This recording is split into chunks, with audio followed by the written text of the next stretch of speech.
Hello, അപ്പോൾ വെക്കേഷനായി എല്ലാവരും ട്രിപ്പൊക്കെ പ്ലാൻ ചെയ്ത് തുടങ്ങിയില്ലേ? അപ്പോൾ ട്രിപ്പ് പോണേക്കാൾ മുന്നേ നമ്മുടെ സ്കിന്നൊക്കെ ഒന്ന് അടിപൊളിയാക്കണ്ടേ?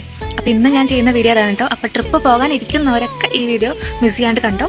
സോ നമുക്ക് വീഡിയോ ആയിട്ട് പോകാം. അപ്പോൾ നമ്മുടെ പാക്കിന് ആവശ്യമായിട്ടുള്ളത് കടലപ്പൊടിയും പിന്നെ കോഫി പൗഡറും പിന്നെ തക്കാളി നീരും പാലാണ്. തക്കാളി നീര് 2 സ്പൂണാണ് വെച്ചേക്കുന്നത്. പാല് ആ ഒരു മിക്സിന്റെ കൺസിസ്റ്റൻസി റെഡി ആവണ വരെ നിങ്ങൾക്ക് ഒഴിക്കാം. എന്നിട്ട് നന്നായിട്ട് മിക്സ് ചെയ്യാം കേട്ടോ. അപ്പോൾ അത്രയുള്ള പാക്ക്. പിന്നെ നിങ്ങൾക്ക് ഇതിൽ പാലിന് പകരം തൈര് ആഡ് ചെയ്യാം കേട്ടോ. തൈരും അതുപോലെ ഹണിയൊക്കെ ആഡ് ചെയ്യുന്നത് ഏറ്റവും അടിപൊളിയാണ്. പിന്നെ ഇത് ഭയങ്കര സ്മൂത്ത് ആയിട്ട് അപ്ലൈ ചെയ്ത് കൊടുക്കണം കേട്ടോ. നമ്മൾ അപ്ലൈ ചെയ്യുമ്പോഴും വാഷ് ചെയ്യുമ്പോഴൊന്നും സ്ക്രബ് ചെയ്യരുത്. ഇതിൽ കോഫി പൗഡർ ഉള്ളതുകൊണ്ട് തന്നെ സ്ക്രബ് ചെയ്യാനുള്ള ഒരു ടെൻഡൻസി വരും. അപ്പോൾ ഒരിക്കലും സ്ക്രബ് ചെയ്യരുത്. നമ്മൾ ട്രിപ്പ് പോകുന്നതിന് മുന്നേ ഫേസിൽ സ്ക്രബിങ് ചെയ്ത് കഴിഞ്ഞാൽ അവിടുത്തെ ഡെഡ് സ്കിന്നൊക്കെ പോയി എക്സ്ഫോളിയേറ്റ് ആയിട്ട് സ്കിന്നൊക്കെ ഭയങ്കര സെൻസിറ്റീവ് ആവും. അപ്പോൾ ട്രിപ്പ് പോകുന്നവരാണെന്നുണ്ടെങ്കിൽ സ്ക്രബ് ചെയ്യാൻ പോകരുത്. അല്ലാന്നുണ്ടെങ്കിൽ സ്ക്രബ് ചെയ്ത് കൊടുക്കാട്ടോ, നല്ല എഫക്റ്റ് ആയിരിക്കും. പിന്നെ നമ്മൾ പുറത്ത് പോകുന്ന സമയത്ത് കുറെ വെയിലടിച്ചിട്ട് ഒരു കരിവാളിപ്പ് ഉണ്ടാവുമല്ലോ, അതൊക്കെ പ്രിവെന്റ് ചെയ്യാൻ വേണ്ടിയിട്ട് ഹെൽപ്പ് ചെയ്യുന്ന ഒന്നാണ് തക്കാളി. സോ തക്കാളി ഒരിക്കലും ഒഴിവാക്കരുത് കേട്ടോ. തക്കാളി അടിപൊളിയാണ്. അപ്പൊ അത്രയുള്ളൂ. പിന്നെ രാത്രി കിടക്കാൻ നേരത്തെ കുറച്ച് അലവേറ ഡെലിവറി അപ്ലൈ ചെയ്ത് കഴിഞ്ഞാൽ ട്രിപ്പ് പോകുമ്പോഴത്തേക്കും നമ്മുടെ സ്കിന്ന് അടിപൊളിയാവട്ടോ.